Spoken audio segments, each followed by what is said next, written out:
nom du Père et du Fils et du Saint-Esprit. Amen. Évangile de Jésus-Christ selon saint Luc, chapitre 24, des versets 46 à 53. Jésus ressuscité, apparaissant à ses disciples, leur disait: il fallait que s'accomplisse ce qui était annoncé par l'Écriture, les souffrances du Messie, sa résurrection d'entre les morts le troisième jour et la conversion proclamée en son nom pour le pardon des péchés à toutes les nations, en commençant par Jérusalem. C'est vous qui en êtes les témoins, et moi, je vais envoyer sur vous ce que mon Père a promis. Quant à vous, demeurez dans la ville jusqu'à ce que vous soyez revêtus d'une force venue d'en haut. Puis, il leur amena jusque vers Béthanie et, levant les mains, les bénit. Tandis qu'il les bénissait, il se sépara d'eux et fut emporté au ciel.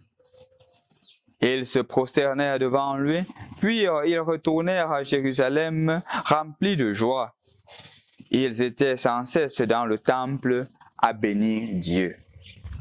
Bonjour chers frères et sœurs dans le Christ et bonne fête de l'ascension de notre Seigneur Jésus-Christ. Nous avons une grâce forte.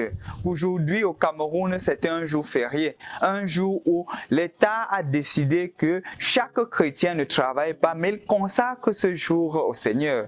Et donc moi je t'invite aujourd'hui à ne pas rendre vain cette décision de notre pays d'aller à la messe, de participer à la célébration eucharistique, parce que c'est une solennité, c'est la montée de notre Seigneur Jésus-Christ. Et en effet, chers frères et sœurs dans le Christ, on précise clairement ici que le Seigneur s'en va et demande à ses disciples de patienter. La même chose, nous l'écoutons dans la première lecture d'aujourd'hui, tirée des Actes des Apôtres, où le Seigneur demande aux disciples de rester dans Jérusalem et de patienter la venue du Saint-Esprit.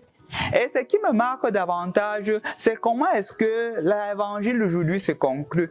Les disciples restaient dans le temple à prier. Leur temps de patience était un temps consacré à la prière.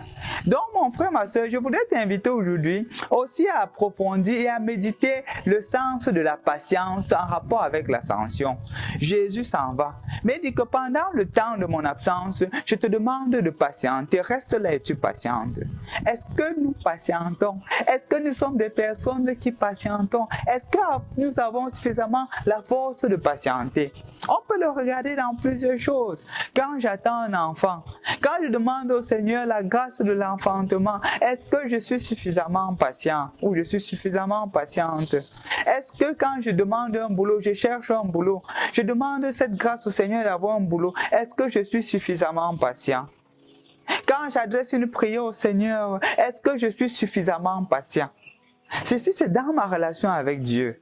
Quand je suis en relation avec mon épouse et justement je lui demande de changer certains caractères ou certaines attitudes dans sa vie, est-ce que je suis suffisamment patient? La même chose à l'égard de mon époux, est-ce que je suis suffisamment patient? Quand je suis en relation avec les autres, est-ce que je suis suffisamment patient à leur égard? Il faudrait méditer sur la patience. Le Seigneur, en nous demandant de patienter, en demandant aux disciples, aux apôtres de patienter, nous demande aussi de cultiver en nous l'aspect de la patience. Parce que quand il n'y a pas la patience, il y a plusieurs conséquences. Et nous en connaissons. La conséquence de perdre la foi, la conséquence de se retrouver dans les églises de réveil, la conséquence de se retrouver dans les cercles ésotériques, la conséquence de faire des choix inappropriés parce qu'on ne patiente pas. L'ascension du Seigneur est une invitation pour toi et pour moi de patienter. Regardez bien, il a passé 40 jours avec les disciples après la résurrection, comme nous l'écoutons dans la première lecture. Pendant ces 40 jours, il leur a montré, il s'est manifesté plusieurs fois. Maintenant, il dit que je m'en vais vers le Père, je vous enverrai un autre consolateur et donc patienter. Comment il faut patienter dans la prière? C'est pour cela que demain, je t'invite à commencer la neuvaine de Pentecôte. Je crois fermement que moi, ici au Cameroun, je la ferai à 22 heures. Si tu as des intentions de prière, tu peux les adresser, tu peux les envoyer. Je les porterai aussi. Mais je t'invite aussi à te joindre à moi, à te joindre à nous, pour que nous puissions commencer cette neuvaine à l'Esprit Saint. pour que le Seigneur, l'Esprit Saint qui viendra sur nous, nous illumine, écoute nos prières et les exauce, spécialement qu'il bénisse nos familles. Parce que la neuvaine de Pentecôte de cette année dans notre archidiocèse de Douala porte sur les familles, les différents aspects, les différents secteurs de la vie familiale. Toi aussi, entre dans cette neuvaine de prière à partir de demain. Au nom du Père et du Fils et du Saint-Esprit. Amen. Bonne fête de l'Ascension de notre Seigneur Jésus-Christ.